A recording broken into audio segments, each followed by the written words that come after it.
everyone, welcome to the official YouTube platform of Law Prep Tutorial. I am your law mentor Nimpal Parekh and जो हमारी last class थी उसमें हमने पढ़ा था, डिस्कस किया था about the making of the Indian constitution और आज हम पढ़ने वाले हैं about the preamble. Now why is the preamble important? जब भी हम कॉन्स्टिट्यूशन को पढ़ना स्टार्ट करेंगे प्रीएम्बल को हम सबसे पहले देखते हैं.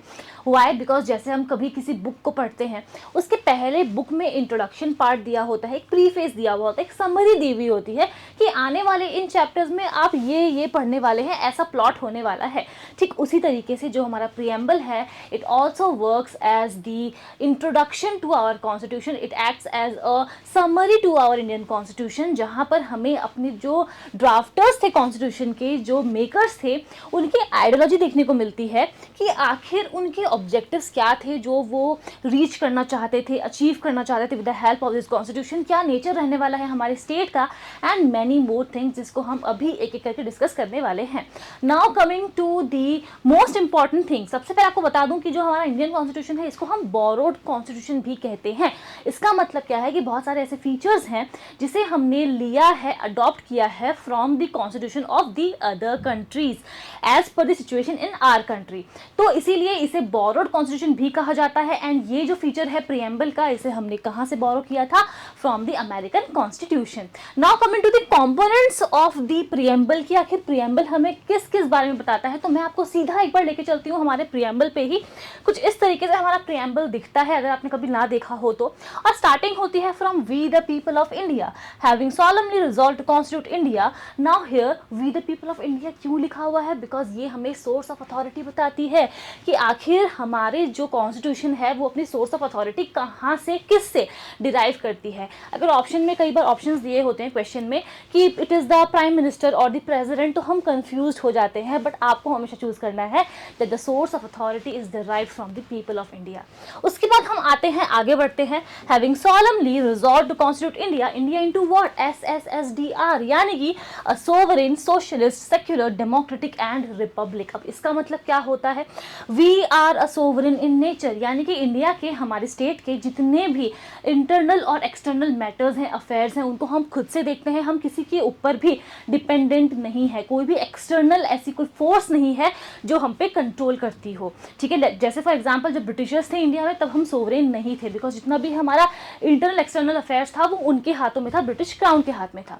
Coming to the next important thing कि we are socialist in nature. इसका मतलब क्या है कि जितने भी हमारी वेल्थ है, रिसोर्सेज है, जितनी भी अपॉर्चुनिटीज है, उनका इक्विटेबल डिस्ट्रीब्यूशन ही हमारा एक मेन ऑब्जेक्टिव है. ठीक है, जितने भी लोग हैं हमारी कंट्री में सबके पास इक्वालिटी होनी चाहिए इन टर्म्स ऑफ दिस, ताकि जो भी इकोनॉमिक इनइक्वालिटीज अगर एग्जिस्ट भी करती हैं तो उनको हम जड़ से खत्म कर सके.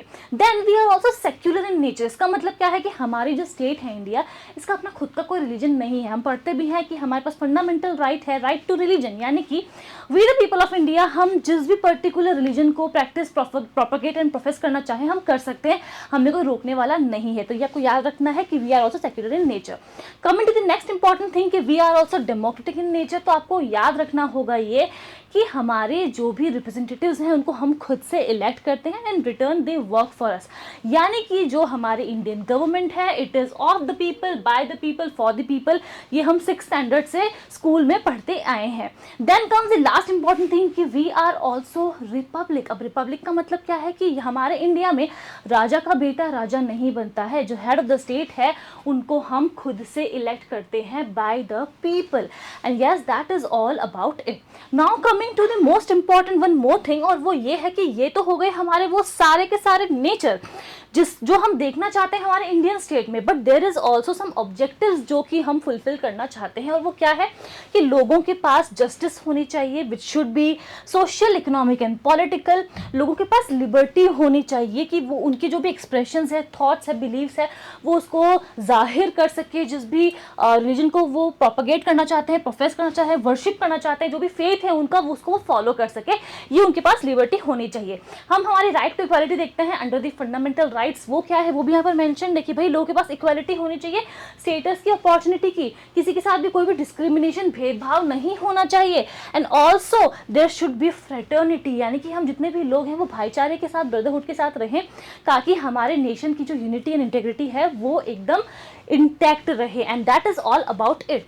आगे जब हम बढ़ते हैं तो हमें देखने को मिलता है कि इसमें यह भी लिखा हुआ है कि इन आवर कॉन्स्टिट्यूंट असेंबली, वो कौन सा डे था जिस दिन हमने, यानी कि we the people of India ने अपने आप को, ये संविधान, इस कॉन्स्टिट्यूशन को गिफ्ट किया था। We hereby adopt, enact and gift to ourselves this constitution on which day, it is the 26th day of November 1949। Now अब आप मुझे कमेंट करके बताओगे कि भाई ये तो हमारी डेट ऑफ इनैक्टमेंट हो गई, अब आप मुझे बताओ कि हमारी डेट ऑफ एनफोर्समेंट क्या है इंडियन कॉन्स्टिट्यूशन की, and that is all about it. I see you in the next session. कोई भी अगर आपको डाउट है या आप चाहते हो कि किसी पर्टिकुलर टॉपिक पे मैं नया सेशन लेके, दूसरा सेशन लेकर आऊँ, तो आप मुझे कमेंट करके जरूर से बताइएगा। Thank you.